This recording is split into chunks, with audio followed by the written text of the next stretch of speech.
ہمارے آقا صلی اللہ علیہ وسلم نے ارشاد فرمایا کہ حلال روزی کمانا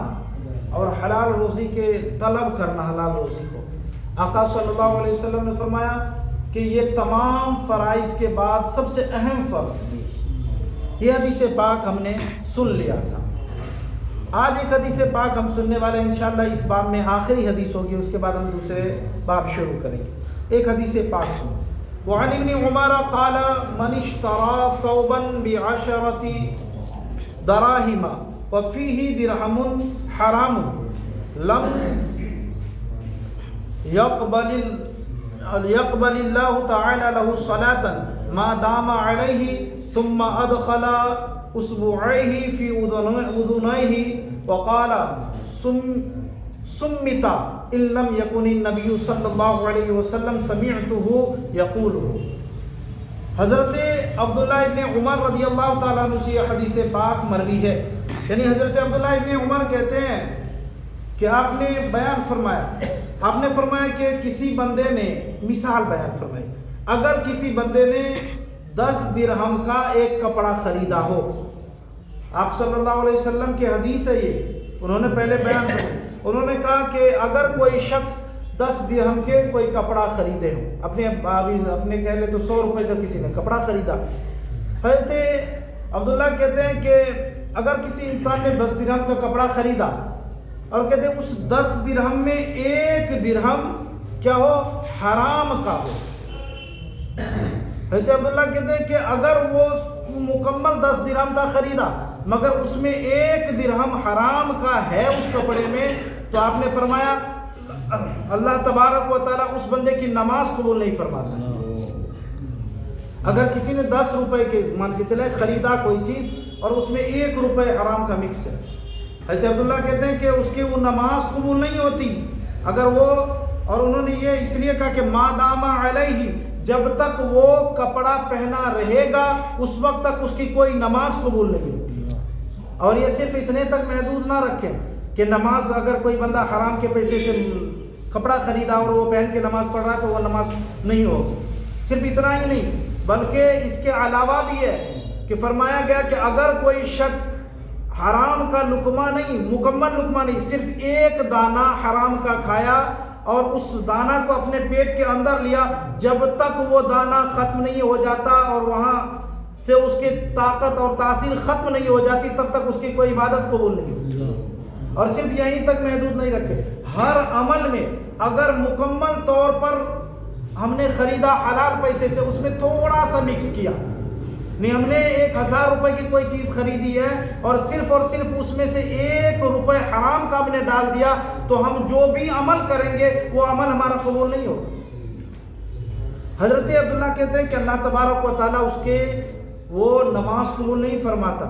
ما دام علیہ، جب تک وہ کپڑا پہنا رہے گا۔ پھر آپ نے فرمایا کہ حضرت عبداللہ کے بارے میں کہتے ہیں کہ ثم ادخل اصبعیہ فی اذنیہ، حضرت عبداللہ رضی اللہ تعالیٰ عنہ نے صرف اتنا نہیں کیا، یہ حدیث بیان کرنے کے بعد راوی کہتے ہیں کہ حضرت عبداللہ نے اپنے دونوں انگلی، شہادت کی دونوں انگلی اپنے کانوں میں ڈال لی اور پھر فرمایا کہ حضرت عبداللہ نے کہا کہ میرے یہ دونوں کان بہرے ہو جائیں، انہوں نے ایک ہوتا نا قسم دلانا، حضرت عبداللہ کہتے ہیں کہ میرے دونوں کان بہرے ہو جائیں کہ اگر میں یہ حدیث نہیں سنتا تو میں ہرگز بیان نہیں کرتا۔ یعنی یہ آقا صلی اللہ علیہ وسلم کے فرمان ہے اور آقا صلی اللہ علیہ وسلم نے بیان فرمایا، اور حضرت عبداللہ کہتے ہیں کہ اگر یہ حدیث نہیں ہوتی تو میں بیان ہی نہیں کرتا، بلکہ میں نے سنا، اور اگر میں نہیں سنا اور اگر جھوٹی بات ہے تو میرے دونوں کان کی سماعت کی طاقت اللہ تبارک و تعالیٰ چھین۔ مطلب انہوں نے قسم اس بات پر لی کہ اللہ کے رسول صلی اللہ علیہ وسلم کا فرمان ہے۔ اور ایک واقعہ میں نے آپ لوگوں کو بہت پہلے بتایا تھا، ایک شخص موسیٰ علیہ السلام کے دور میں، یہ تو کپڑے کی بات ہوگی، اسی طرح ایک اور خیال رکھے، دھیان رکھے اس بات پر کہ ہم کیا کرتے ہیں کہ کہیں کسی کا بھی خوشبو ہو رہتا ہے ہم اٹھا کر کے لگا لیتے ہیں بلا اجازت۔ اگر کسی کا ہم نے خوشبو لی تو وہ چوری میں شامل ہو، اور ہم نے اس سے پوچھا نہیں اور وہ خوشبو ہم نے من لی اور ہم نماز پڑھنے لگے، تو وہ بلا اجازت، کسی کی اجازت ہے نہیں کسی کے مال کو اپنے لیے استعمال کر لینا، یہ تو چوری ہوئی نا۔ اور اب بندہ چوری کر کے خوشبو لگا لے اور وہ خوشبو لگا کر کے نماز پڑھے، نماز ہوگی؟ نہیں ہوگی۔ اسی لیے کہتے ہیں خوشبو جب بھی ملیں اور لگائیں تو صاحب خوشبو جو خوشبو والا ہے اس سے پوچھ لیں کہ بھائی میں آپ کا خوشبو ہے، آپ کی خوشبو یہاں رکھی میں لگا لوں؟ وہ اجازت دے تو لگائیں، ورنہ کبھی بھی نہ لگائیں۔ مسجد میں ایسا ہوتا ہے کہ کوئی بھی آ کر کے خوشبو رکھا ہوا ہے تو بندہ آ کر کے کوئی بھی لگا لیتے ہیں، کہیں بھی کسی کی خوشبو رکھے اٹھا کر کے لگا لیتے ہیں، پھر بعد میں پتہ چلتا ہے بھائی ہم نے لگا کے نماز پڑھ لی، یہ تو چوری ہو جائے۔ ہرگز نہیں، کوئی چیز بلا اجازت کسی کا کوئی استعمال ہی نہیں کرنا۔ ہاں شریعت میں اتنی اجازت ہے کہ میں جانتا ہوں کہ سلیم بھائی ایسے موجود ہے کہ میں ان کے سامان یوز کروں گا تو یہ مجھے منع نہیں کریں گے، کیونکہ یہ بھی میرے سامان استعمال کرتے ہیں اور میں بھی ان کا سامان استعمال کرتا ہوں، تب اجازت ہے کہ ان کا استعمال کر لیں، کیونکہ یقین ہے کہ بھائی میرا بھی سامان استعمال کرنا میں بھی ان کا کرتا ہوں، تو یہ دونوں ایک دوسرے سے لینا دینا ہے تو وہ استعمال کر سکتے ہیں۔ ہمیں تو پتہ بھی نہیں ہوتا کس نے خوشبو رکھی، ہم نے لگا لی، یہ تو بات الگ ہو گئی۔ مگر ہمیشہ اپنے کھانے کی چیزوں میں، اپنے پہننے کی چیزوں میں، اپنے استعمال کی جانے والی تمام چیزوں میں دھیان رکھیں کہ بھائی کبھی بھی خدا نہ خواستہ کوئی ایسے مشتبہات چیز جس میں شک والی بات ہو اس چیز کو بھی شامل نہ کریں جب تک کہ یقین نہ ہو جائے کہ یہ حلال ہی ہے، اور حرام سے اپنے آپ کو دور رکھیں۔ اور ایک واقعہ آپ لوگوں کو میں نے بہت پہلے بتائی تھی کہ ایک بنی اسرائیل کے شخص تھا، اور اسی لیے بنی اسرائیل کو ہم لوگ بار بار یاد کرتے ہیں۔ آقا صلی اللہ علیہ وسلم نے فرمایا کہ تم بنی اسرائیل کے قصے اور واقعات کو بیان کیا کرو، ان کے حوال بیان کیا کرو۔ وجہ آپ صلی اللہ علیہ وسلم نے فرمایا ان میں بہت ساری نصیحتیں ہیں۔ تو بنی اسرائیل میں ایک شخص تھا، حضرت موسیٰ علیہ السلام نے دیکھا کہ وہ بندہ دعا کر رہا تھا۔ آپ لوگوں کو یہ واقعہ میں نے بتایا ہے پر پھر سے اس کو سن لیں۔ تو دعا کر رہا اور بہت رو رو کر کے دعا کر رہا، اس کی دعا قبول نہیں ہو رہی ہے۔ حضرت موسیٰ علیہ السلام جب اللہ تبارک و تعالیٰ سے ہم کلام ہوئے، اللہ تبارک و تعالیٰ سے گفتگو کی تو عرض کیا کہ مولا تبارک و تعالیٰ تیرا ایک بندہ بہت رو رہا ہے اور بہت رو رہا ہے اور دعائیں کر رہا ہے، اس کی دعا کیوں قبول نہیں ہو رہی؟ تو اللہ تبارک و تعالیٰ نے فرمایا کہ موسیٰ کہ اس کے پیٹ میں حرام کا لقمہ ہے، موسیٰ اس کے پیٹ میں حرام کا لقمہ ہے، اور اللہ نے فرمایا موسیٰ اس کے یہ تو وہ رو رہا ہے، اگرچہ وہ اپنے آنسو بہا کر دریا جاری کر دے یا اپنے ہاتھ کو اٹھا کر آسمان تک لے آئے، موسیٰ اس کی کبھی بھی دعا قبول نہیں ہوگی جب تک کہ وہ حرام کا لقمہ اس کے اندر ہے۔ وجہ یہ ہم لوگ کبھی تحقیق نہیں کرتے، پتہ نہیں کرتے کیسا ہے کیا ہے، کہیں بھی کچھ ملے کھا لیتے ہیں، کچھ بھی ملے پہن لیتے ہیں،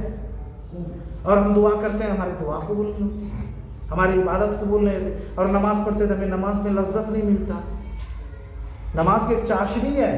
جس طرح ہم کھاتے ہیں میٹھے کھاتے تو ہمیں محسوس ہوتا ہے، شکر کھا لے تو میٹھا محسوس ہو رہا ہے، کڑوے کھا لے تو ہمیں کڑواپن محسوس ہوتا ہے، تیکھا کھا لے تو تیکھا۔ نماز کے بھی ایک حلاوت ہے، ایک چاشنی ہے نماز میں، ایک ذائقہ ہے، ایک ٹیسٹ ہے نماز میں، اور وہ نماز کا ہمیں ذائقہ تو مل ہی نہیں رہا ہے۔ سچ یہی ہے نا؟ تو پتہ کرنا چاہیے کہ ہمارے کسی نہ کسی عمل میں کھوٹ ہے، کمی ہے، جس کی وجہ سے ابھی حلاوت ہمیں نہیں مل رہی۔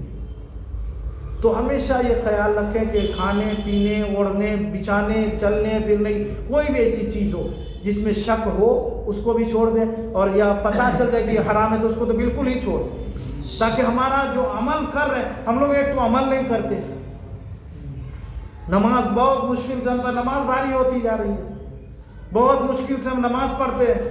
اور اس نماز میں بھی ہم اگر غلط کر کے آئے، حرام کے پہن کر کے حرام کھا کر کے، تو نماز بھی ہماری قبول نہیں ہوگی۔ تو اللہ کے بندے تھوڑے عبادت کرتے اس کو بھی تو صحیح ہم کر لینا چاہیے نا۔ اللہ تعالیٰ سے دعا ہے کہ اللہ تبارک و تعالیٰ ہمیں حرام سے بچائے، اور اللہ تبارک و تعالیٰ ہمیشہ حلال روزی کمانے کی توفیق عطا فرمائے۔ یا ایھا الذین آمنوا صلوا علیہ وسلموا تسلیما، صلوا علیہ السلام صلی اللہ تعالی علیہ وسلم۔ جب دم واپسی ہو یا اللہ سامنے روزہ رسول اللہ لب جاری و حق لا الہ الا اللہ۔